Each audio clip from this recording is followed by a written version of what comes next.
Hello, ladies and gentlemen. Bom dia, boa tarde, boa noite. Como vocês estão? Vocês estão bem? Esta semana eu consegui terminar de assistir a série do Pinguim, essas semanas atrás, né? E eu disse, que engraçado, né? O vilão, muitas das vezes, ele acaba hoje em dia se tornando quase que um herói, né? A gente vê tantas séries e filmes aí, como por exemplo, o Godzilla, a gente vê também o Venom, por exemplo, que são vilões justamente que trabalham essa questão. Que muitas das vezes o vilão, ele é justamente aquilo que a gente precisa para conseguir gostar de um herói. O que faz o herói é a situação que muitas das vezes o vilão coloca ele, né? Então a gente hoje vai estar desenvolvendo um pouquinho, dissertando, né, sobre essas questões muito interessantes, que é justamente o que faz um vilão memorável. Um lugar escuro e frio, cheio de formas ambíguas e sombrias de coisas que você quer esquecer. Não importa o quão profunda a escuridão que viveram, o coração de uma pessoa acolhe várias emoções ao longo de todas as suas experiências em vida. No entanto, no momento da morte, no momento em que é governada pelo medo, o coração dessa pessoa é atingido por uma cor 100% pura. É que, naqueles instantes derradeiros, as pessoas revelam quem são. Quando uma pessoa está completamente imersa na dor do medo, sem qualquer escapatória, não existe mais nada igual a isso. A cor dessa emoção é pura beleza.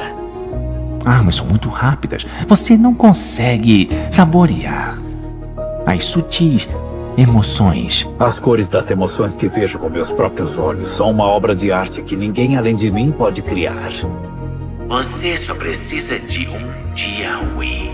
Só um dia ruim. Você também teve um dia ruim, não é? Ah, eu sei que eu estou certo, eu sei. Porque uma coisa assim aconteceu comigo. A questão é que eu fiquei louco. Como eu já havia ressaltado anteriormente, muitas das vezes o vilão é o que move a trama, né? E justamente o papel na narrativa dele, o papel narrativo deles, no caso, né, é justamente esse, né, de movimentar a trama para que o herói tenha um propósito. Afinal, do que é um herói sem o seu vilão, sem o seu propósito, sem aquilo que ele vai buscar, né? E a gente tem muitos tipos de heróis que trabalham a questões de trabalhar juntamente com o contraste do vilão. Por exemplo, a gente tem vilões como o Poderoso Chefão, né, que também parece um pouco, né, a questão daquela inalcançável, absoluta visão de futuro messiânica, que é o ápice, como Madara, por exemplo. Madara também é um outro personagem que, tipo assim, ele é o ápice do poder.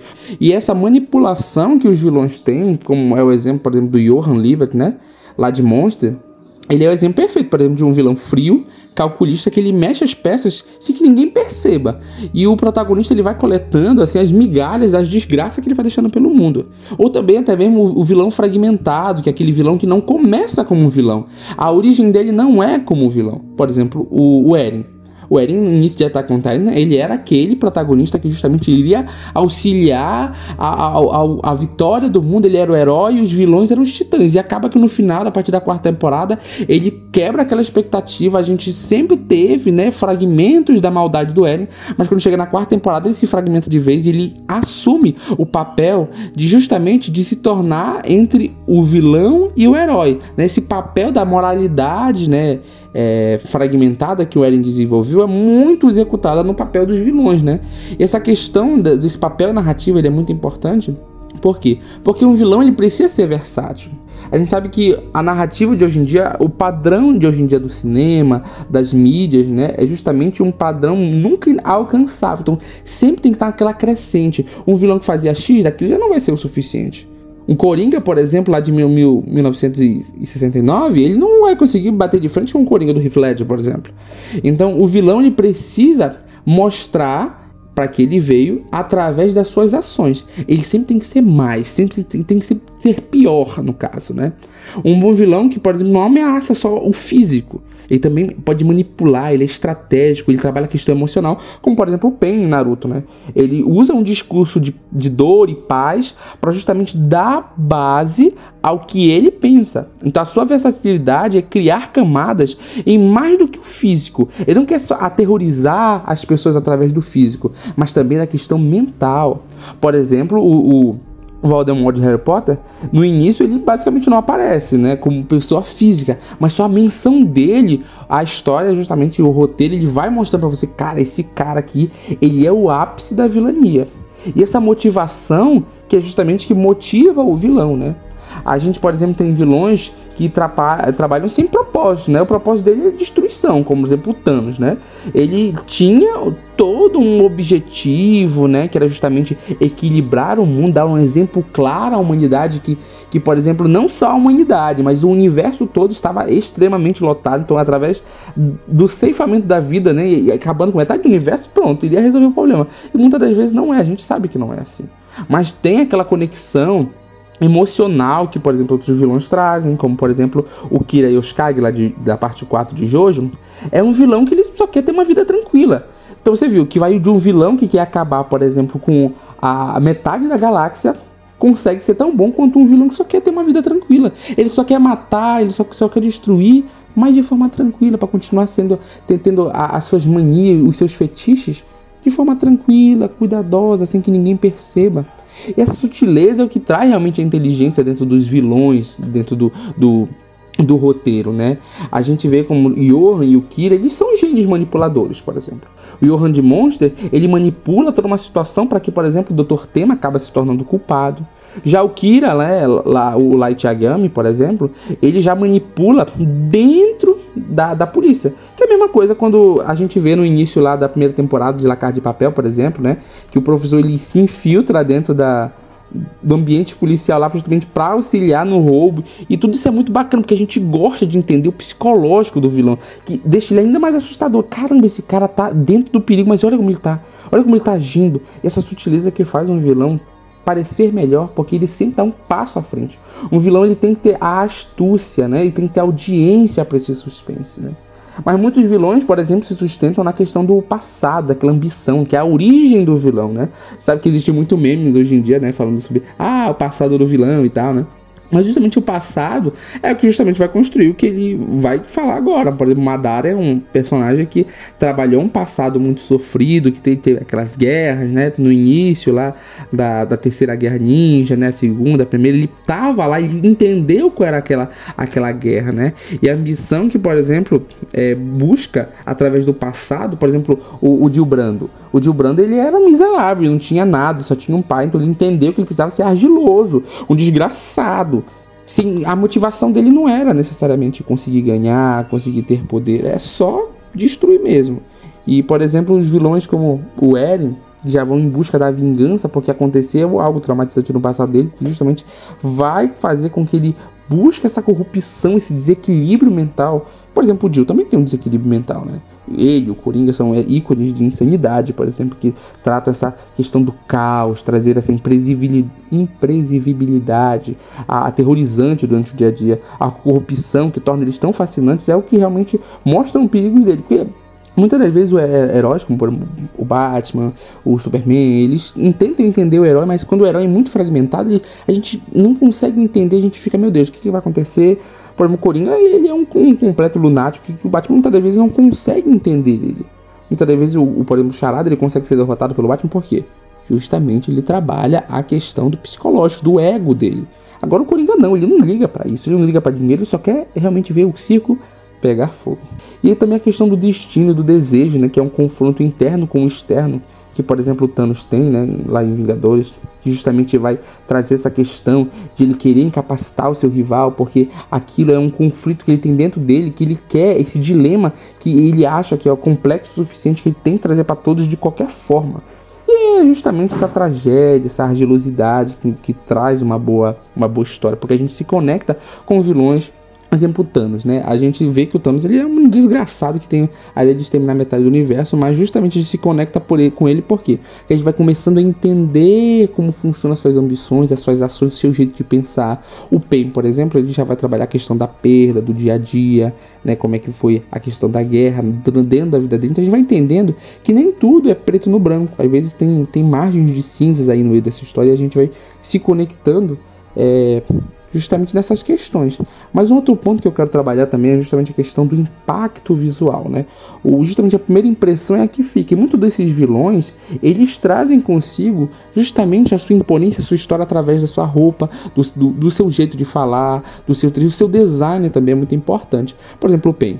O Pain é um personagem que muitas das vezes utiliza, né, como toda a Akatsuki, né, para quem já sabe como é o cotidiano de um mangaka, sabe que desenhar vários tipos de roupa diferente é muito mais difícil de desenhar só uma só. Então toda a Akatsuki, por exemplo, tem a mesma roupa, mas o Pain, ele tem a cara, a questão dos piercings, os olhos, traz aquela imponência. Meu Deus, o que esse cara quer fazer?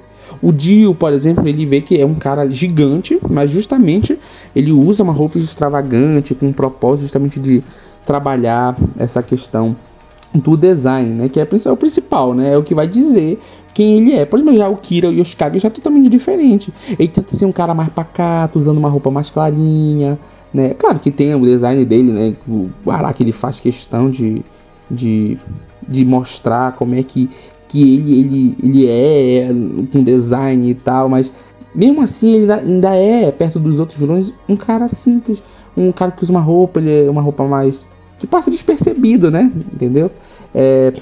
E por fim, né, pra gente finalizar justamente essa questão dos vilões, também tem a questão da relevância, né, da oposição dele contra o rival. E a relevância que o vilão ele tem por exemplo, com o seu rival, que é justamente o herói, é justamente o que vai contrastar com ele. É o preto com o branco, é o dia e noite, é Naruto e Pain, Batman e Coringa. Justamente esses personagens, eles são contrastantes justamente para fazer sentido.